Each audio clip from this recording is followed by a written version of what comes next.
सभी स्टूडेंट्स का हमारे क्लासेस में स्वागत है। और आज की क्लास में हम अपने अभ्यास 1 के ही एक्सरसाइज 1.1 के आगे के क्वेश्चन है पार्ट 2 में देखने वाले हैं, ठीक है ना। और हमने इसके जो जितने भी वर्गखंड से संबंधित हमारे जितने क्वेश्चन थे सारे हो चुके हैं, ठीक है ना। अब आगे क्वेश्चन हम क्या अब इस वीडियो में देखने वाले हैं। तो चलिए शुरुआत करते हैं अपने आगे के प्रश्नों को। हमारा अगला प्रश्न क्या दे रखा है? हमारा अगला प्रश्न दे रखा है कि जांच कीजिए कि क्या किसी प्राकृत संख्या n के लिए संख्या n की पावर n पर समाप्त हो सकती है। यहाँ पे क्वेश्चन कह रहा है कि अगर कोई संख्या हमें दे रखी है 6, है ना, और अगर उसकी पावर n कर दी जाए और n एक क्या है, प्राकृतिक संख्या है। अगर n की जगह पे कोई प्राकृतिक संख्या रखी जाए तो क्या उस संख्या का मान 0 हो सकता है? तो चलिए पहले इसको समझते हैं। हो सकता है कि नहीं हो सकता है, फिर इसके बाद हम इस क्वेश्चन को करेंगे। मान लीजिए हमारे पास संख्या अभी के लिए दे रखी है 6 पावर n दे रखी है, ठीक है ना। और यहाँ पे बोला गया है जो n है वो क्या है, एक प्राकृतिक संख्या है ना, ठीक है, प्राकृतिक संख्या है। तो अगर ये हमारी प्राकृतिक संख्या है तो हम इसकी अगर हम बात कर लें, प्राकृतिक संख्या है तो प्राकृतिक संख्या होती कौन सी है? जैसे 1 हो गया, 2 हो गया, 3 हो गया, है ना। ऐसे ही हमारी संख्या क्या होती है, प्राकृतिक संख्या होती है। अच्छा, अब इस n का मान अगर हम इस संख्या में यहाँ पे रखते हैं तो देखिए क्या निकलता है। तो 6 की पावर में 1 करता हूँ तो क्या होता है, अगर 6 की पावर 1 करूँगा इसका आंसर क्या मिलेगा, 6 ही मिलेगा।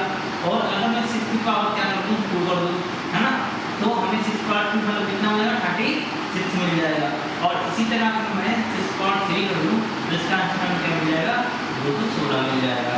तो यहाँ पे क्या देखा, यहाँ पे देखा कि अगर किसी संख्या क्या है 6 और 6 की पावर n में हम कोई भी प्राकृतिक संख्या कर रहे हैं तो वहाँ पे हमें इसका अंक क्या मिल रहा है, यहाँ पे 6 मिला, यहाँ पे क्या मिला 6 मिला, यहाँ पे क्या मिला 6 मिला।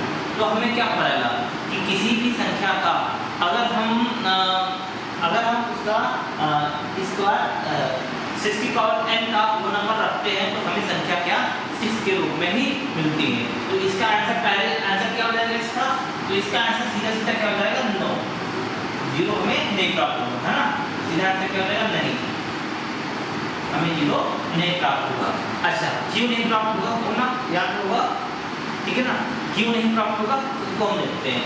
तो 0 प्राप्त करने के लिए किसी संख्या 0 पे समाप्त हो, है ना, तो उसके लिए हमें क्या करना चाहिए, पहले लिख लेते हैं। क्या हो जाएगा, इसका आंसर हमारे लिए हो जाएगा नहीं, हो जाएगा नहीं, ठीक है ना। अच्छा, क्यों नहीं होगा वो देखते हैं। तो किसी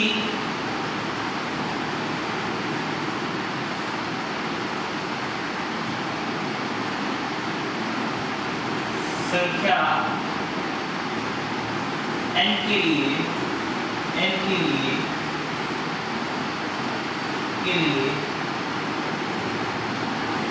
0 पर n के लिए 0 पर समाप्त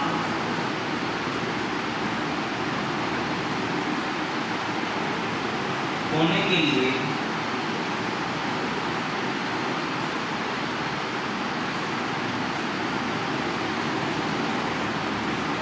संख्या के वर्गखंड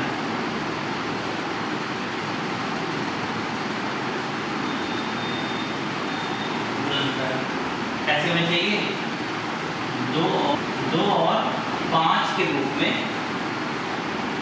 5 के रूप में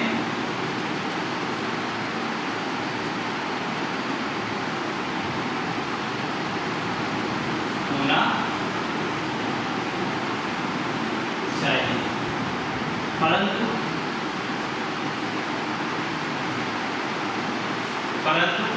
यहाँ पे हम देखेंगे, यहाँ पे जो आपको संख्या दे रखी है क्या 6 की पावर n, तो इसके गुणनखंड हमको किस रूप में मिल रहे हैं, इसके गुणनखंड हमें 2 गुणे 3 की पावर n के रूप में मिल रहे हैं। तो यहाँ पे नतीजा क्या निकला, क्या हमें इस संख्या में 5 मिल रहा है, प्राप्त हो रहा है? नहीं मिल रहा है ना। तो हमने देखा अतः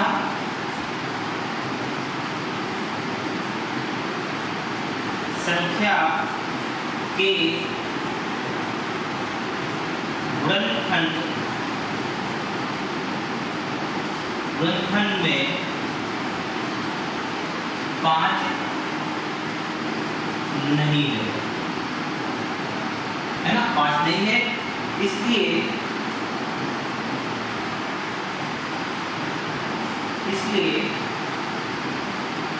संख्या 0 पर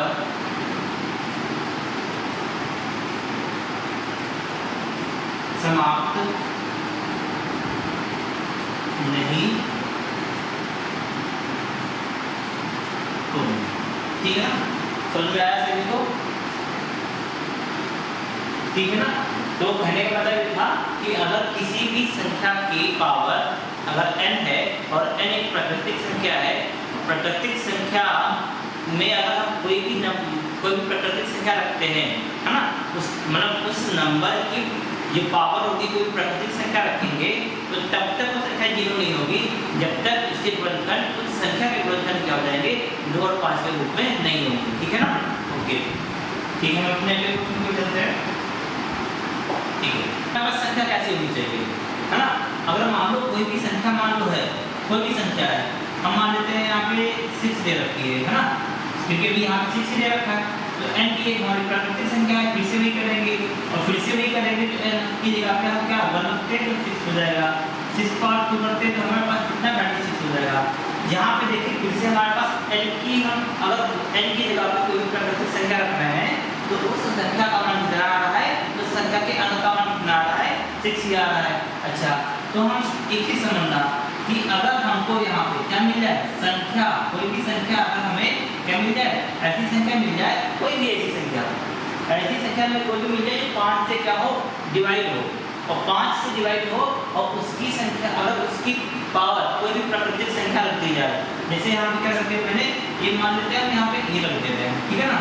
तो हम क्या करते हैं यहाँ पे, अगर भी यहाँ पे हम इसको करते हैं तो 5 की पावर 1 करेंगे तो क्या मिलेगा, 5 मिलेगा, 5 की पावर 2 करेंगे तो क्या मिलेगा, 25 मिलेगा, 5 की पावर 3 करेंगे तो कितना मिलेगा, 125 मिलेगा।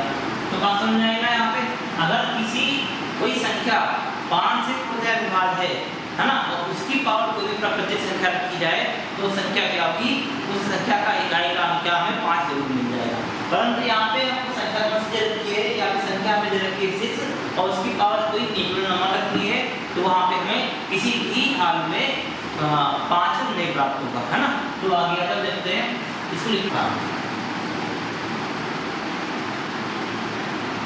ओके, आंसर क्या है इसका 9 ही हो जाएगा, ठीक है ना। इसका आंसर क्या हो जाएगा, नहीं। अब क्यों नहीं होगा उसको आगे लिखते हैं, लिखोगे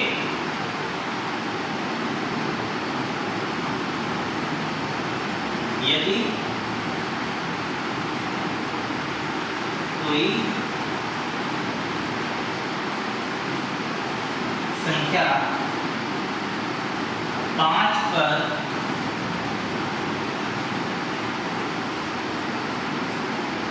समाप्त होने के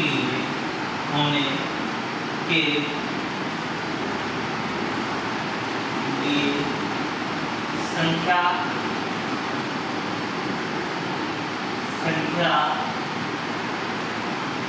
5 से विभाजित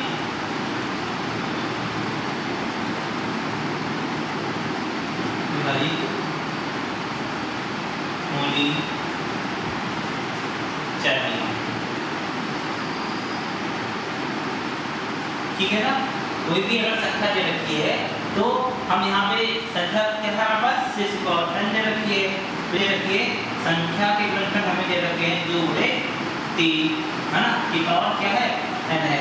अब यहाँ पे समझना, यहाँ पे संख्या दे रखी है कि किसी भी संख्या में अगर मान लो किसी भी संख्या के गुणनखंड क्या है, अगर 2 बटे 3 दे रखे हैं, 2 बटे 3 दे रखे हैं, तो उसमें एक संख्या 5 होना बहुत जरूरी है, ठीक है ना। वो संख्या 5 होना जरूरी है। अगर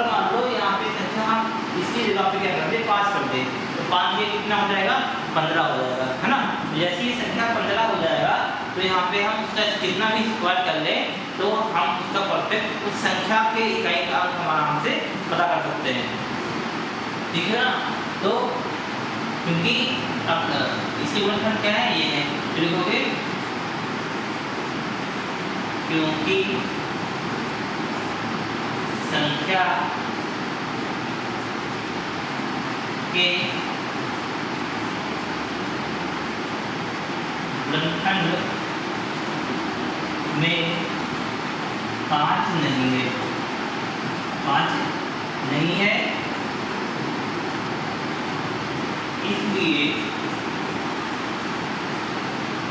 इसलिए संख्या 5 पर समाप्त नहीं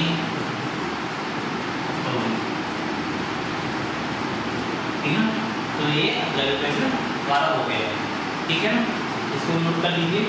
आगे आ जाइए, नेक्स्ट प्रश्न चलते हैं। आपने हमारा नेक्स्ट प्रश्न दे रखा है, व्याख्या कीजिए कि ये संख्याएं दे रखी है तो इन संख्याओं को हमें बताना है कि ये संख्या भाज्य संख्या है या नहीं है, ठीक है ना।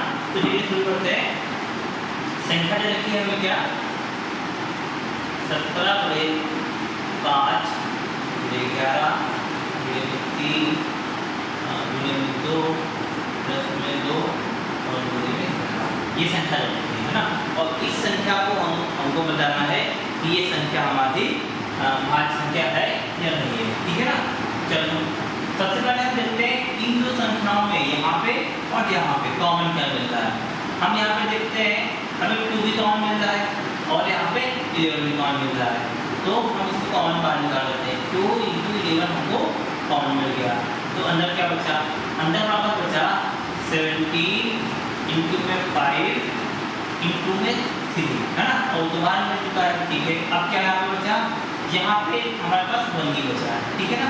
ओके, अब आगे आ जाओगे तो यहाँ पे 22 हो जाएगा।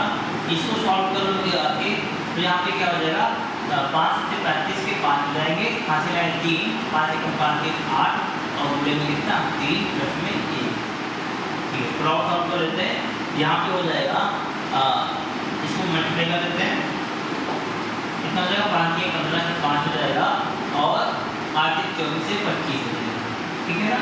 और प्लस में कितना 1 हो जाएगा, इसको ऐड कर लो, कितना हो जाएगा 256 हो जाएगा, ठीक है ना। अच्छा, अब समझना है बात को। अब यहाँ पे अगर हम देखें, अगर हम इसके गुणनखंड करना चाहें, अच्छा अभी हम चाहें इसको और भी गुणनखंड कर सकते हैं, लेकिन यहीं पर रुक जाइए। बस यहीं से हमको बताना है कि ये संख्या भाज्य संख्या है कि नहीं। अच्छा, अगर मान लो हमारे पास एक संख्या क्या मिल रही है, 22 मिल रही है, और दूसरी संख्या भी हमें क्या मिली है, 256 मिली है।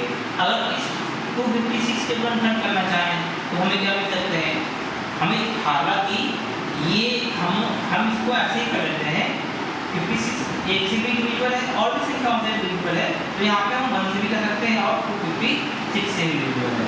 अच्छा, हम यहाँ पे 1 से ही क्यों काट दिए हैं, क्यों, क्योंकि हमें आगे बस हमें ये बताना है इस संख्या को देख करके कि संख्या भाज्य है कि अभाज्य है। तो यहाँ से हमें पता चला है कि इस संख्या में 2 तो ये गुणनखंड हो गए और एक और दे रखा है, तो जैसे ही हमारी संख्या में 2 से ज्यादा गुणनखंड हो जाते हैं संख्या हमारी कौन सी हो जाती है, भाज्य संख्या हो जाती है। क्योंकि संख्या के 2 से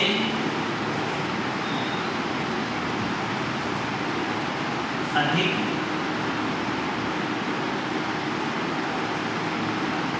गुणनखंड है, ठीक ना। संख्या के 2 से अधिक गुणनखंड है तो इसलिए संख्या क्या हो जाएगी, इसलिए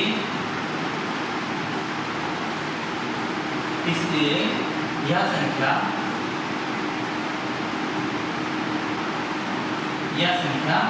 एक भाज्य संख्या है, ठीक है ना। हाँ, तो क्या हो जाएगा, ये एक भाज्य संख्या हमारी हो जाएगी, ठीक है, समझ में आया? अच्छा, हम इसको और भी गुणनखंड कर सकते थे, इसके भी कर सकते थे, लेकिन हमें सिर्फ और सिर्फ ये बताता है संख्या भाज्य संख्या है कि नहीं है। तो हमने यहीं पे इसको देख लिया है और यहाँ भी देख लेंगे, इसके भी कई गुणनखंड हमारे हो जाएंगे ना। तो इससे ये सिद्ध होता है कि ये संख्या एक भाज्य संख्या है, ठीक है ना। ओके, क्वेश्चन में क्या दे रखा है, व्याख्या कीजिए कि संख्या दे रखी है और एक संख्या दे रखी है, भाज्य संख्या है और क्यों। ये भाज्य संख्या है और क्यों है हमको ये बताना है ना। सेम इसी तरह क्वेश्चन है, इससे पहले क्वेश्चन किए थे। तो चलिए कर लेते हैं। 7 into में 11 into में 13 plus में 13 and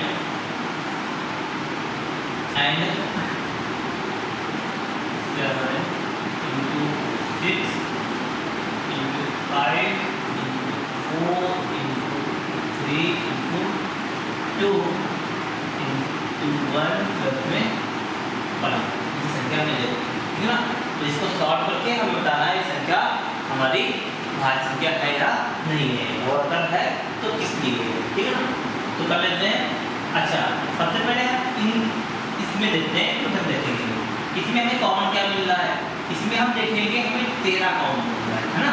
तो अगर हमारे पास 13 कॉमन मिल रहा है, इसको बाहर निकालें तो क्या बचेगा 7 में 11, जब कॉमन निकालिएगा तो यहाँ क्या बचेगा 1 बचेगा, ठीक है।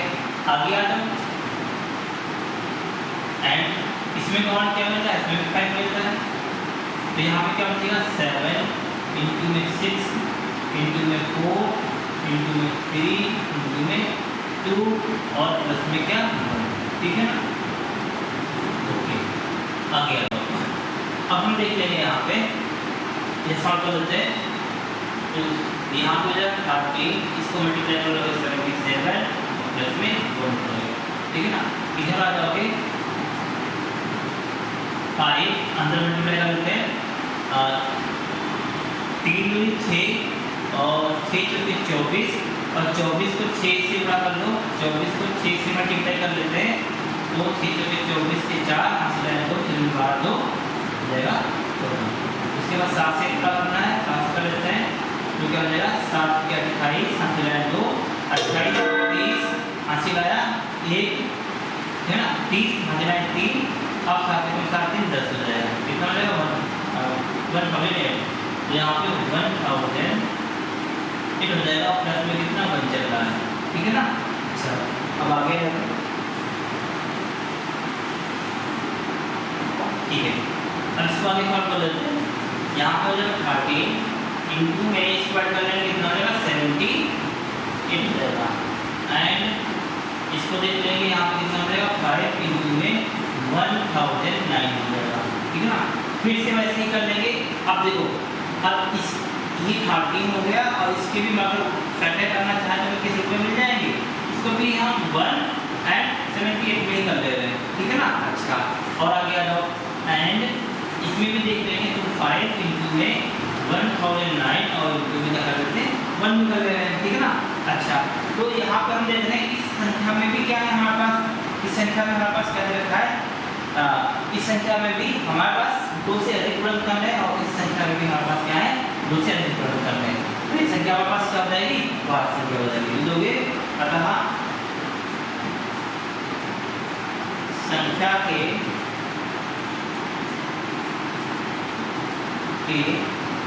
2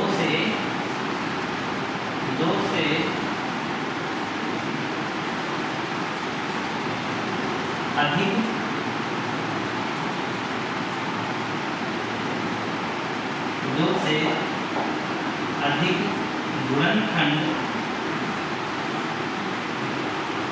हैं, इसलिए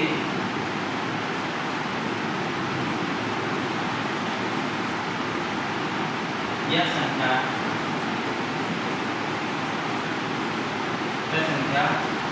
एक भाज्य संख्या है।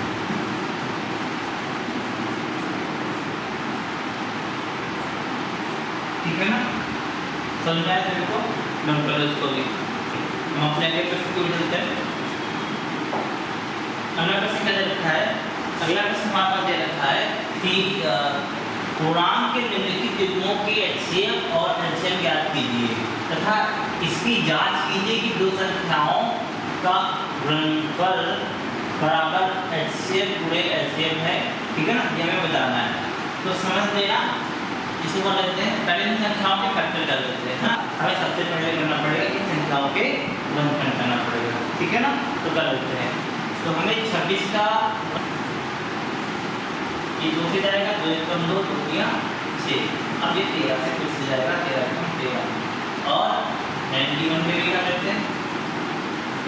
अच्छा, अब ये 3 से जाएगा, क्या नहीं जाएगा, सीधे ये संख्या 7 से जाएगी, 7 × 7। ठीक है, और 7 21 हो जाएगा और 13 × 13 हो जाएगा।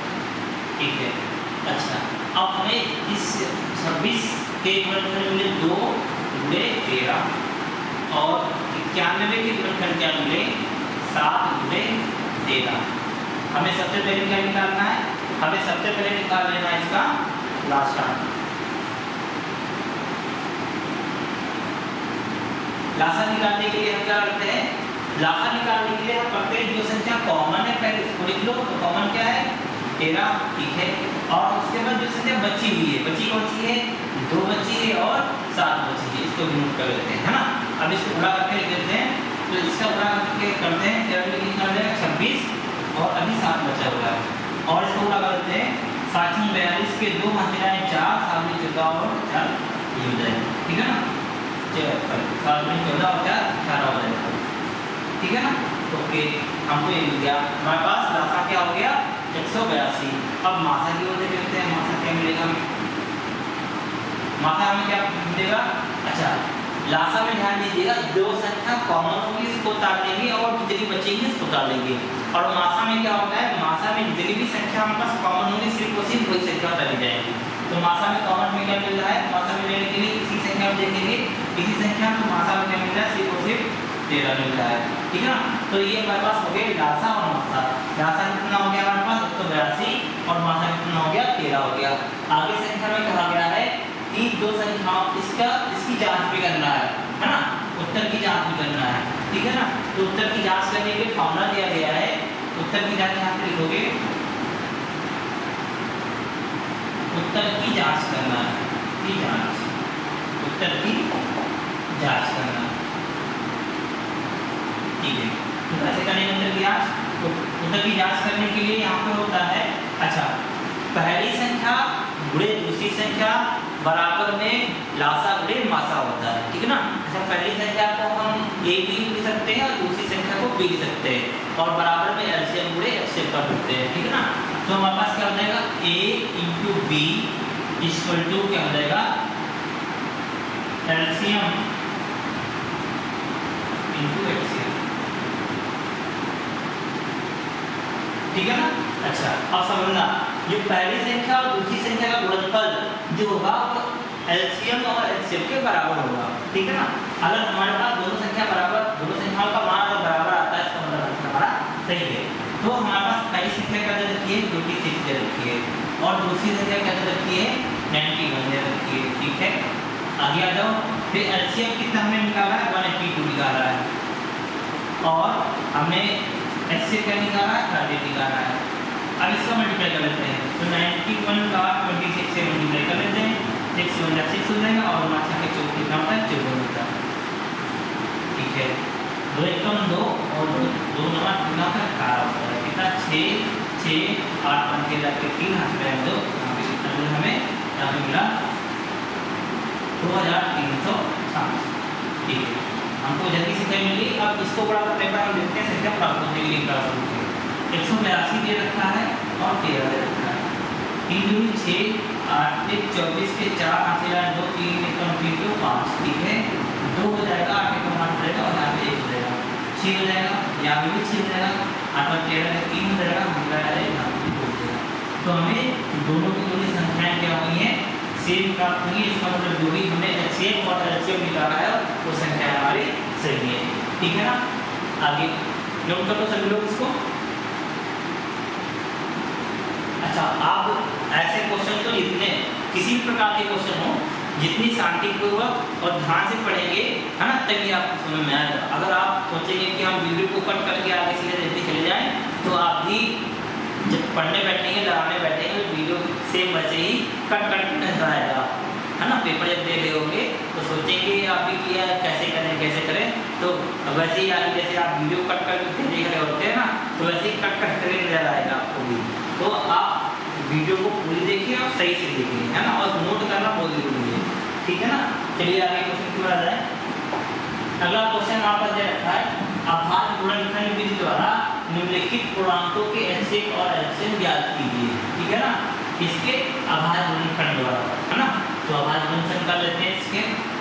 हमारे पास पहला क्वेश्चन दे रखा है, क्या दे रखा है, 12 के गुणनखंड कर लेते हैं।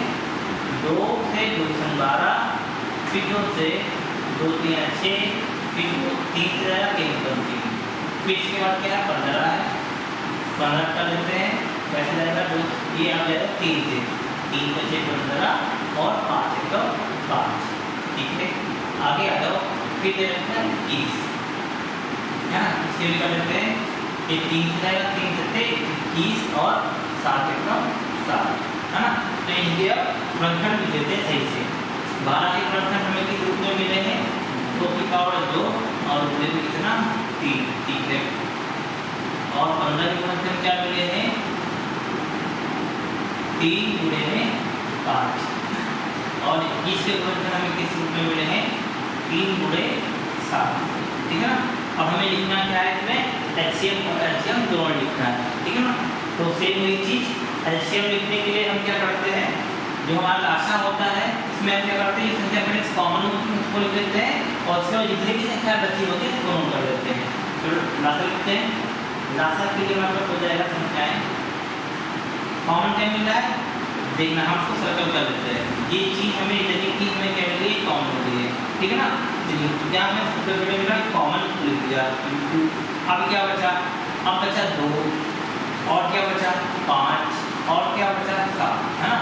इसको मल्टीप्लाई कर लेते हैं, 3 दूनी 6 होता है ना, और 7 पंचे कितना होता है 35 होता है, इसको भी मल्टीप्लाई कर लो। अब 6 पंचे कितना हो जाएगा 30 हो जाएगा, 3 हो जाएगा 3 210 हो जाएगा, ठीक है। मासा निकाल लेते हैं। मासा हम देख रहे हैं इसमें सिर्फ क्या फॉर्म मिल रहा है 3, तो हमारा मासा क्या हो जाएगा 3 हो जाएगा।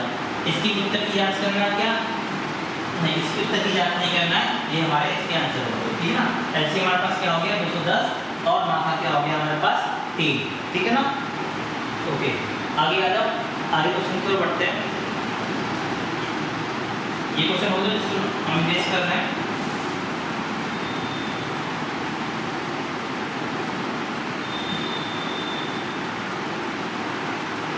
चलिए 17 दे रखा है ना, 17 के गुणनखंड क्या होंगे, 17 ही रहेगा हमारे पास, ठीक है ना। तो 1 गुणे 17 लिखते हैं, ठीक है। और 23 के गुणनखंड क्या होंगे, इसके भी 1 गुणे 23 ही रहेगा, है ना। और 29 के गुणनखंड क्या होंगे, इसके भी 1 गुणे 29 ही रहेगा, है ना। ये सभी के सभी कैसे करके हमारी संख्या लेगी।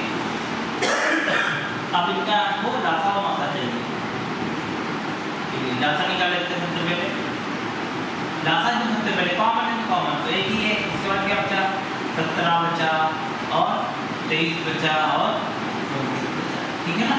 ठीक है, इसको गुणा कर लेते हैं, तो गुणा कर लेते हैं पहले 29 लिखते हैं और फिर 17 लिखते हैं, 17 लिखते हैं, है ना। गुणा ही करना, 7 9 63 के 3 हाथ लगाना 6, ठीक है।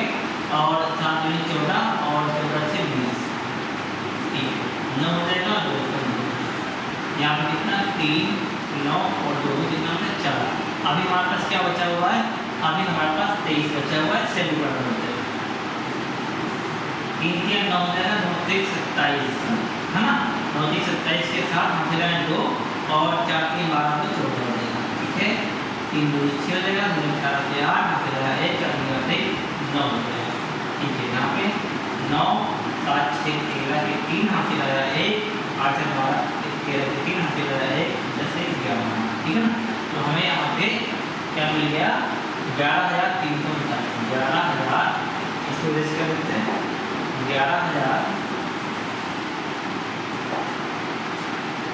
339 हमें मासा, ठीक है ना। ठीक है, लासा की बात करें तो लासा हम लिखेंगे 11,339। मासा की अगर हम बात कर लें तो मासा यहाँ पे क्या हो जाएगा, 1 हो जाएगा, ठीक है ना। तो ये हमारा दूसरा भी आंसर हो गया, ठीक है। अगले प्रश्न पे आते हैं। तीसरा क्या रखना है, तीसरे पे आता हूँ। तीसरा प्रश्न मुझे लगता है 8 के गुणनखंड कर लेते हैं। 8 के गुणनखंड क्या हो जाएंगे, 2 गुणे 2 गुणे 2, ठीक है ना। पसंद है ना। 8 के गुणनखंड की अगर हम बात करेंगे तो 8 के गुणनखंड आप कर लेंगे 2 करके 8, 2 दूनी 4 और 2 का, ठीक है ना। ठीक है, फिर 9 क्या होंगे, 9 के गुणनखंड क्या हो जाएंगे, 9 के गुणनखंड हो जाएंगे 3 गुणे 3, ठीक है ना। ओके, फिर इसके बाद आ जाओगे 5 के गुणनखंड। 5 के गुणनखंड की बात कर जाएंगे 5 गुणे 5, 25 के गुणनखंड हमारे पास हो जाएंगे 5 गुणे 5, ठीक है। अब आ जाओगे इसके भी हमको लासा और मासा ज्ञात करना है। तो मासा की बात कर लेते हैं, सबसे पहले लासा की बात करते हैं। लासा क्या हो जाएगा इसका, ठीक है।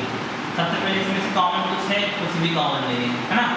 तो जो संख्याएं हमारे पास दे रखी हैं, कहते हैं 2 की पावर 3 और 3 की पावर 2 और 5 की पावर 2, ठीक है। तो ये हमारे पास हो गया कितना, 8 गुणे में 9 गुणे में 25, ठीक है ना। तो क्या हो जाएगा इसका, 8 9 72 होता है, ठीक है ना। तो 72 और गुणे में 25 होता है, ठीक है। तो 72 को हम 25 से गुणा कर लेते हैं, क्या हो जाएगा, 5 में 10 का 0, 5 से जाएगा 1, 5 से 35 और 1 36, ठीक है ना। 2 दूनी 4 और 7 दूनी 14, जोड़ लेते हैं। 6 से 10 का 0, 5 से जाएगा 1, 8 और 1 होगा। इसका आंसर हमें क्या मिल गया, इसका आंसर हमें मिल गया 8। तो हमारे पास लासा क्या आ गया है, लासा हमारे पास आ गया है 18, ठीक है। मासा की बात कर लेते हैं। मासा, अच्छा, अगर हम इन संख्याओं में देखें तो कोई भी संख्या हमें कॉमन नहीं मिल रही है, तो इसका मतलब हमारे पास क्या हो जाएगा, इसका हमारे पास मासा क्या हो जाएगा, 1 हो जाएगा। जब कोई भी संख्या कॉमन नहीं मिल रही होती तो इसका मासा क्या होता है, 1 होता है, ठीक है ना। अभाज्य संख्याओं का मासा हमारे पास क्या होता है, 1 होता है, ठीक है। आगे आ जाओ। नेक्स्ट क्वेश्चन क्या रखा है, कह रहा है HCF दे रखा 306, ऐसे ज्ञात करना है इसी का मतलब। इस संख्याओं हमको क्या रखा है, ये संख्या दे रखी है और इनका HCF क्या दे रखा है, 9 दे रखा है, और इन्हीं संख्याओं को हमें क्या पता करना है, इसी संख्या को हमें LCM पता करना है। तो समझना, HCF हमें दे रखा है किसका, लिखोगे HCF ऑफ इसका 306, 617, है ना। ये किसके बराबर है, एक ऑफ इसके बराबर दे रखा है, 9 के बराबर दे रखा है। अब हमें इन्हीं संख्याओं का क्या पता करना है, एलसीएम पता करना है। जब कोई ऐसी संख्याएं ज्ञात करने के लिए जहाँ पे हमें 2 संख्याएं दे रखी हो और लासा और मासा में से कोई एक दे रखा हो, या फिर दोनों लासा मासा दे रखे हैं और पहली संख्या और दूसरी संख्या में से कोई एक संख्या दे रखी हो, इसके लिए फॉर्मूला होता है क्या, पहली संख्या गुणे दूसरी संख्या बराबर में HCF और गुणे में LCM, है ना। इसकी सहायता से हम निकाल देते हैं। तो समझना, हमें पहली संख्या क्या रखी है, में हमें A इक्वल टू दे रखा है क्या 306 एंड B इक्वल टू दे रखा है क्या 657, ठीक है। एंड हमें क्या दे रखा है, हमें HCF दे रखा है कितना, HCF हमें दे रखा है, HCF दे रखा है हमें 9, LCM हमें फाइंड करना है ना। LCM हमें निकालना है, पता नहीं है ना। LCM को हम x मान ले रहे हैं क्योंकि हमें पता ही नहीं, LCM फाइंड कर लेते हैं, ठीक है। तो हमने फॉर्मूला क्या बताया, A गुणे B इक्वल टू में HCF गुणे में LCM, ठीक है ना। तो A कितना दे रखा है 306, गुणे में B कितना दे रखा है 657, ठीक है। HCF कितना दे रखा है 9 और LCM को हमने x मान लिया है। तो क्या करेंगे, इसको सेट दे देंगे, तो क्या हो जाएगा, x इक्वल टू हो जाएगा 306 गुणे में 657 बटे में 9। ठीक है ना। अब इसको डिवाइड करके देख लेते हैं। तो 9 की 27 हो जाएगा, ठीक है, नहीं कर जाएगा, 9 एकम 9 और 9 त्रिक 27 हो जाएगा, 3 बचेगा, 9 चौके 36 हो जाएगा। तो यहाँ पे इसको ओपन कर लेते हैं, कितना होता है 34 गुणे में 657 और बटे में क्या, बटे में 1 बचा, एक नहीं लिखते हैं, ठीक है ना। अब इसका मल्टीप्लाई कर देते हैं, इसका 657 को हम 34 से गुणा कर देते हैं, ठीक है, 4 7 28, ठीक है, हासिल आए 2, 5 2 20, 2 22, हासिल आए 2, 6 4 24 और 2 26, ठीक है, 3 7 21 का 1, हासिल आए 2, 3 बचे 15 17, हासिल आएगा 1 और 6 3 18 1 19 हो जाएगा। ऐड कर लो, 8 हो जाएगा, 3 हो जाएगा, 7 से 13 के 3, हासिल आएगा 1, 12 के 2, हासिल आएगा 1। तो हमारे पास इसका आंसर क्या हो जाएगा, इसका आंसर हमारे पास हो जाएगा, या इसका आंसर हमारे पास हो जाएगा कितना, 22,338, है ना, इसका आंसर हो जाएगा, ठीक है ना। वो कर लो, इसको समझ में आया सभी को, ठीक है। तो आगे बढ़ते हैं। टेंथ है कि क्या किसी दो संख्याओं का एलसीएम 18 और एलसीएम 380 हो सकता है। तो अच्छा, कोई भी संख्या के किन्हीं भी दो संख्याओं के एलसीएम अगर हमको दे रखे हैं, एलसीएम और एलसीएम दे रखे हैं और हमें वो संख्याएं दे रखी हैं, तो क्या वो दो संख्याएं हमारे एलसीएम या एलसीएम है या नहीं, इसको पता करने के लिए एक तरीका है कि अगर हमारा एलसीएम संख्या दे रखी है, एलसीएम दे रखा है ना, एलसीएम एचसीएफ से पूर्णतः विभाजित हो जाता है, तो वो संख्या हमारी क्या हो जाएंगी, वो संख्या हमारी हो सकती है, दो संख्याएं कि एचसीएफ और एलसीएम हो सकते हैं। और अगर एलसीएम और एचसीएफ आपस में डिवाइड नहीं हो रहा है तो वो दो संख्याओं के एलसीएम और एलसीएम नहीं हो सकते हैं, ठीक है ना। तो इनको डिवाइड करके देख लेते हैं। सबसे पहले एलसीएम क्या दे रखा है हमारे पास, एलसीएम हमारे पास दे रखा है कितना 380 और एचसीएफ क्या दे रखा है, एचसीएफ हमारा दे रखा है 18, ठीक है ना। तो इसका सीधे सीधे हम डिवाइड करके देख लेते हैं, 380 को हम 18 से भाग करके देख लेते हैं, ठीक है ना। तो कितना बचता है और क्या घटता है कि नहीं घटता देख लेते हैं। तो 380 को भाग कर लेते हैं, तो कितना होना चाहिए, तो 18 में कितना होता है 36 होता है, ठीक है ना। यहाँ पे कितना बचेगा, 2 जीरो डाल लेंगे, 18 एकदम कितना होता है 18, कितना बच जाएगा 2, वापस यहाँ पे क्या हो गया शेष बच गया। एक ही समझना है यहाँ पे, जब हम ये हमारा एलसीएम एचसीएफ से पूर्णतः विभाजित नहीं हो रहा है ना, और यहाँ पे हमारे पास कुछ ना कुछ रिमाइंडर भी शेष में बच जा रहा है, तो वो दो संख्याएं जिन संख्याओं की हमारे एलसीएम और एचसीएफ दे रखे हैं, जब तक पूर्णतः विभाजित नहीं होंगे तब तक हमारे वो दो संख्याएं के एचसीएफ और एचसीएफ नहीं हो जाएंगे। यहाँ पे क्या होंगे, सतह संख्याएं, अतः जो एलसीएम है वो एचसीएफ से पूर्णतः विभाजित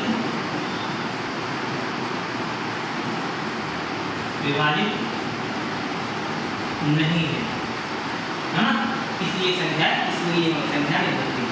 इसलिए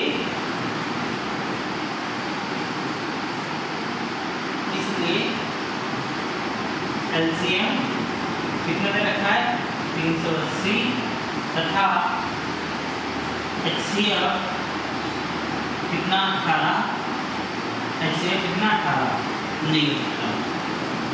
नहीं हो सकता,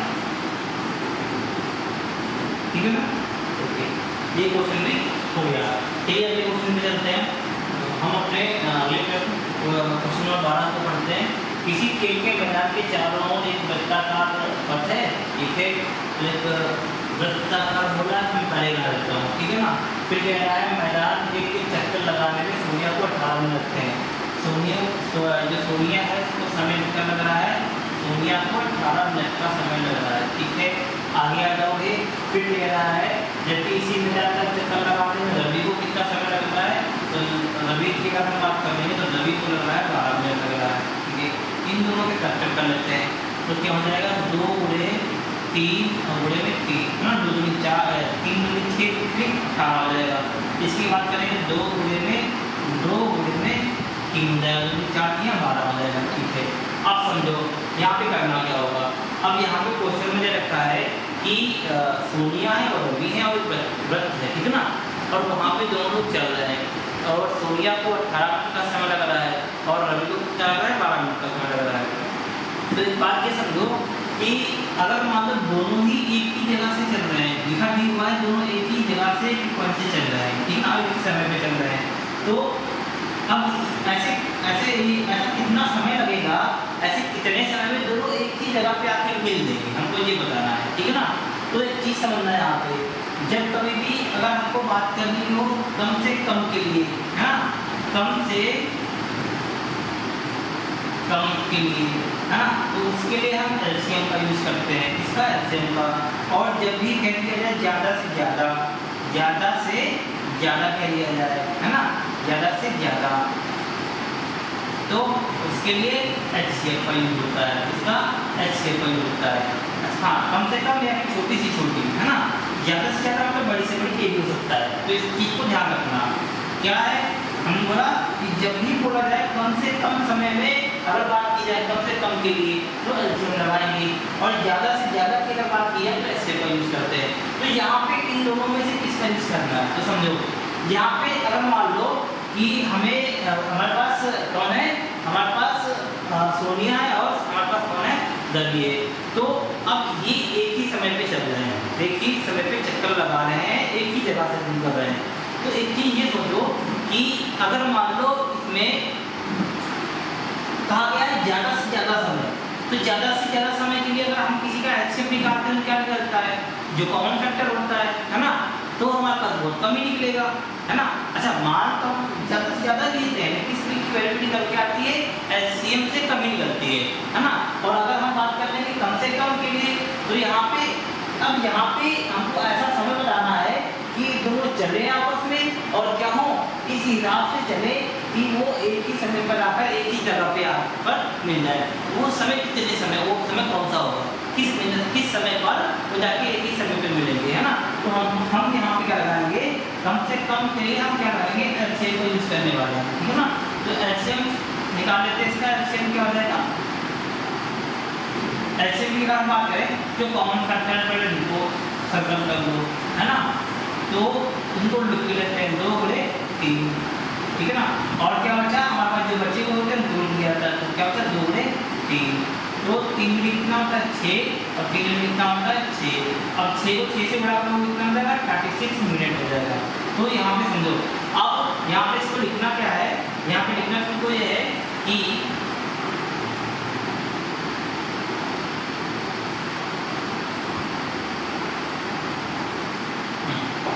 सोनिया और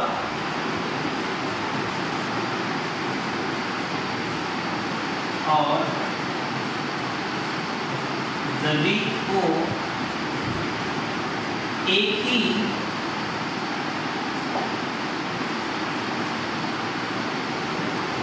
ही स्थान पर मिलने के लिए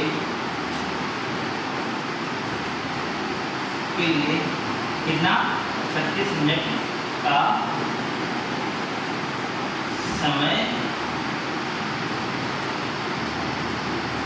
लगेगा, ठीक है ना। बात समझ में आए, दूर कर लो इसको, ठीक है। हम अपने अगले प्रश्न में जाते हैं। अगला प्रश्न रखा है, लिखा है इंग्लिश, हिंदी और गणित की पुस्तकों को 3 स्तंभों में इस प्रकार से रखा गया है, ठीक है, कि विषय की सभी पुस्तकें समान ऊंचाई के स्तंभ में रखी जाती हैं। इंग्लिश की पुस्तकों की संख्या 96 है, और हिंदी की पुस्तकों की संख्या 240 है, ठीक है, और गणित की पुस्तकों की संख्या 336 है। यदि यह मान लीजिए कि पुस्तक की मोटाई समान मोटाई है, तो इंग्लिश, हिंदी तथा गणित की पुस्तकों की स्तंभों की मोटाई क्या होगी। यहाँ पे 3 विषय दे रखे हैं, ठीक है ना। हम कौन से कह रहा है, इंग्लिश, हिंदी तथा गणित की पुस्तकों को 3 स्तंभों में रखा जाता है, हाँ। 3 स्तंभों मतलब हम बात कर लेंगे पहले इंग्लिश की अपनी, फिर बात कर लेंगे अपनी हिंदी की, और फिर हम बात कर लेंगे अपनी गणित की, मैथ की, ठीक है ना। अच्छा, तो सबसे पहले क्या रखा है यहाँ पे, पुस्तकों की समान ऊंचाई के स्तंभों में रखी जाती है ना। इंग्लिश की पुस्तक की संख्या कितनी है, इंग्लिश की पुस्तक की संख्या कितनी है, 96 है, ठीक है। फिर हिंदी की पुस्तक की संख्या कितनी है, 240 है। फिर आगे जाओगे गणित की पुस्तक की संख्या कितनी है, 360 है, ठीक है। यदि कह रहा है इनकी सबकी जो मोटाई हो समान है, तो कह रहा है तो इंग्लिश, हिंदी तथा गणित की पुस्तकों के स्तंभों की संख्या क्या होगी, इनके स्तंभों की संख्या कितनी होगी, हमें ये बताना है यहाँ पे, ठीक है ना। तो क्या करना होगा यहाँ पे, अब समझो फिर से, इनकी मोटाई सेम है ना, सब कुछ सेम है। अब हमें इसमें क्या निकालना है, इसमें फिर से हमें क्या चाहिए, हमको इसकी ऊंचाई पता करनी होगी, है ना। सब कुछ समान ही है और हमें क्या करना है, यदि इनकी पुस्तकों की ऊंचाई की बात कर रहा है यहाँ पे, ठीक है। तो सबसे पहले हम क्या कर लेते हैं, इनकी हाईएस्ट ऊंचाई पता कर लेते हैं, सबसे अधिक से अधिक ऊंचाई इसकी कितनी हो सकती है। तो अधिक से अधिक ऊंचाई के लिए हम क्या लगाते हैं, एचसीएफ लगाते हैं। तो सबसे पहले इनके गुणनखंड कर लेते हैं। तो अगर हम 96 का गुणनखंड करना चाहें तो कितना हो जाएगा, चलो 2 चौके 8 हो जाएगा और 2 अट्ठे 16 हो जाएगा। फिर 2 से काटेंगे 2 दूनी 4 और 2 चौके 8 हो जाएगा। फिर 2 से काटेंगे 2 एकम 2 और 2 दूनी 4, फिर 2 से 2 छः 12 और फिर 2 से 2 3 6 और फिर 3 एकम 3। फिर 240 से भी कर लेते हैं, 240 से गुणनखंड क्या हो जाएंगे, 2 एकम 2 दूनी 4, ठीक है। 2 से 2 छः 12, फिर 2 से 2 3 6, फिर 2 से 2 एकम 2 2 पच्चीस 15, 3 पच्चीस 15 और 5 एकम 5, फिर क्या लगेगा 360। 360 के भी गुणनखंड कर लेते हैं, 2 एकम 2 2 अट्ठे 16, फिर 2 से 2 9 18, फिर 2 से जाएगा 2 से जाएगा ये कितनी बार, 2 चौके 8 2 से 10, फिर 3 से जाएगा 3 एकम 3 3 पच्चीस 15, फिर 3 से जाएगा 3 पच्चीस 15 और 5 एकम 5, ठीक है। गुणनखंड क्या निकले हमें, 96 के गुणनखंड निकले हैं, 2 की पावर कितनी है, 1 2 3 4 1 2 3 4 5, 2 की पावर कितनी है 5, गुणे में कितना 3, ठीक है। इसकी कितनी है, 2 की पावर 1 2 3 4, 2 की पावर 4, गुणे में कितना 3 और गुणे में कितना 5, ठीक है। आगे आ जाओगे कि 2 की पावर कितनी है 3 है, 2 की पावर कितनी 3, गुणे में कितना 3 की पावर 2 गुणे में 5, ठीक है ना। तो एचसीएफ निकालने के लिए हम करते हैं, जो कॉमन फैक्टर समय मिल जाए उसको नोट करते हैं ना, जो कॉमन चीज है। तो एचसीएफ से पहले हम निकाल लेते हैं, एचसीएफ निकालते हैं, एचसीएफ। अच्छा, अगर एचसीएफ निकालते हैं संख्या पावर में लिखे हुए गुणनखंडों को, तो इसकी जो न्यूनतम, जो सेम संख्या होगी इसकी जो न्यूनतम पावर होगी उसको लिखा जाता है। तो यहाँ पे 2 की पावर कितनी देंगे 3। अच्छा, अब 3 में न्यूनतम पावर कितनी है 1 है और 5 किसी में है ही नहीं, तो 2 में 4 में 8 हो जाएगा और गुणे कितना हो जाएगा 3 हो जाएगा। तो 8 का 8 नहीं 3 का कितना हो जाएगा 24 हो जाएगा, ठीक है। तो इसकी ऊंचाई में मतलब अधिक कितना निकालना है 24, ठीक है ना, ओके। कितने हो जाएंगे 24, ठीक है। अब हम क्या कर लेते हैं, इनके अलग अलग संख्याओं कितने स्तंभ बनेंगे वो निकाल लेते हैं ना, ठीक है। तो हमको क्या है यहाँ पे इंग्लिश की कितनी दे रखी है, इंग्लिश की रखी है 96, 96 को हम 24 से डिवाइड कर देते हैं तो कितना मिल जाएगा 24 24 24 कितना होता है 96, ठीक है ना। तो इसकी स्तंभों की संख्या कितनी हो जाएगी 4 हो जाएगी। अब बात है यहाँ पे हिंदी की, तो हिंदी में कितना दे रखा है 240, 240 को अगर हम 24 से गुणा कर देंगे तो कितनी बार चला जाएगा ये 10 बार। तो हिंदी की स्तंभों की संख्या कितनी हो जाएगी 10 हो जाएगी। फिर अगर हम बात करना चाहें मैथ की, तो मैथ की संख्या कितनी है 360 है। इसको अगर हम 24 से डिवाइड करना चाहें, ठीक है, तो 12 दूनी 24 और 12 36 30 हो जाएगा, ठीक है। तो यहाँ पे हो जाएगा कितना 12 दूनी 24 12 36 30 हो जाएगा। तो इसको काटेंगे 12 तो 2 और 15 कर देना, तो यहाँ पे कितना हो जाएगा इसका 15 हो जाएगा। मतलब कहने का मतलब यहाँ पे हमने इसको इस प्रकार से किया है कि हमको इंग्लिश की स्तंभों की संख्या, मतलब इंग्लिश की बुक कितनी थी 96, हिंदी की 240 और मैथ की 360, है ना। इसे गुणनखंड निकाल लिए। अब हमने एचसीएफ की निकाला है यहाँ पे, एचसीएफ हमने इस प्रकार से निकाला है क्योंकि यहाँ पे हम क्या करते हैं, इसमें हाईएस्ट मतलब कितनी से अधिक संख्या हमें प्राप्त हो सकती है।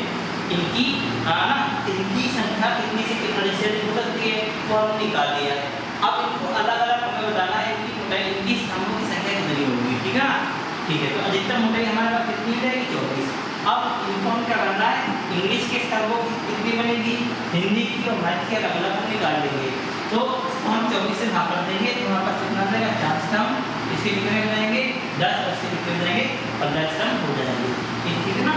इसी प्रकार से ये हमारा चैप्टर पूरा का पूरा क्लोज हो गया। उम्मीद करते हैं आप सभी लोगों को ऐसे क्वेश्चन समझ में आए होंगे, ठीक है ना। तो इसी प्रकार से क्वेश्चन अगर आपको समझ में आ रहे हैं और वीडियो पसंद आ रही है तो प्लीज़ हमारे चैनल को सब्सक्राइब कीजिए और लाइक कीजिए और अपने दोस्तों तक जरूर भेजिए, ताकि वो बच्चे भी जो नहीं पढ़ पा रहे हैं वो लोग उन तक भी वीडियो हमारी पहुंच जाए और वो लोग भी हम आपके माध्यम से ही हमारे चैनल को देख पाएँ और अपने मार्क्स को अच्छे से बढ़ा पाएँ, ठीक है ना।